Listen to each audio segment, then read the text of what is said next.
নমস্কার বন্ধুরা, আজকে আমি রুটির সাথে খাওয়ার জন্যে একটা তরকারি বানাবো।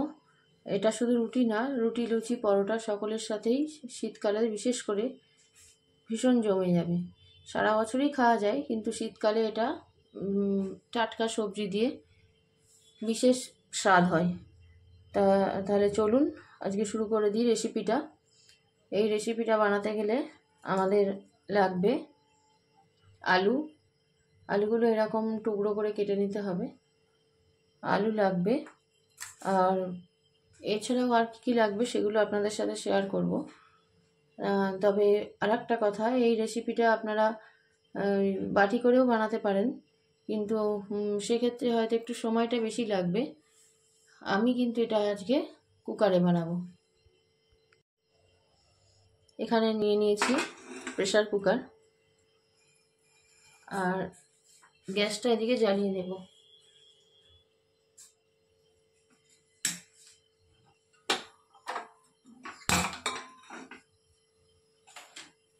গ্যাসটা জ্বালিয়ে নেওয়ার পর আমি দিয়ে দেব এই যে কেটে রাখা টুকরো আলুগুলো।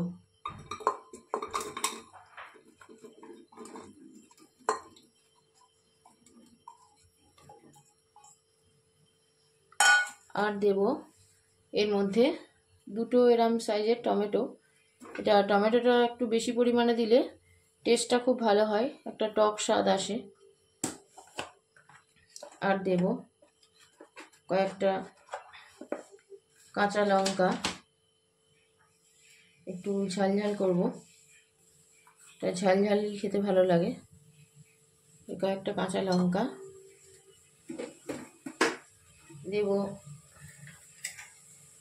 অল্প করে একটু লবণ,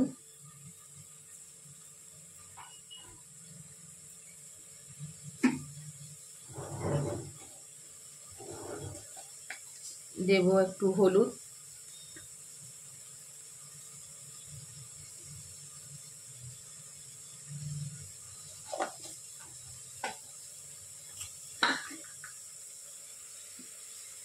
আর একটু কাঁচা তেল, কাঁচা সর্ষের তেল।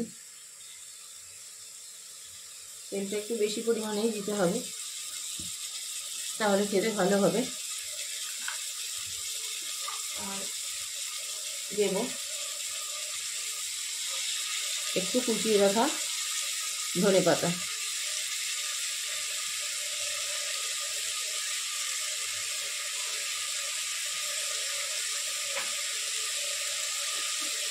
এবার দিয়ে দেব অল্প পরিমাণে একটু জল।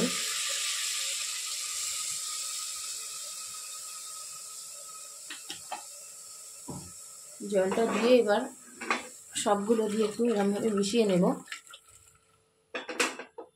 তারপরে আমি কুকারের ঢাকাটা এঁটে দেব। কয়েকটা হুইসেল উঠলে তারপরে খুলে দেখব কেমন হয়েছে। হয়ে গেছে, এবার এটা খুলে নিই।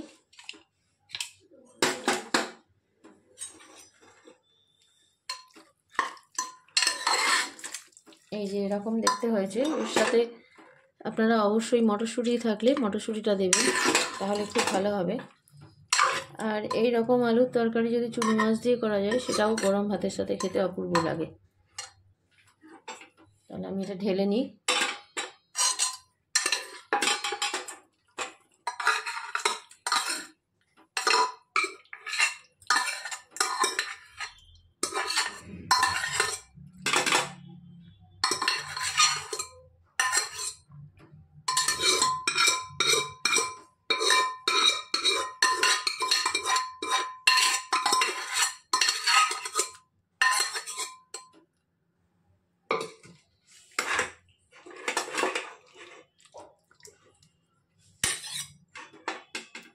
হয়ে গেল আমাদের রুটি, লুচি বা পরোটার সাথে খাওয়ার জন্য শীতের তরকারি রেডি।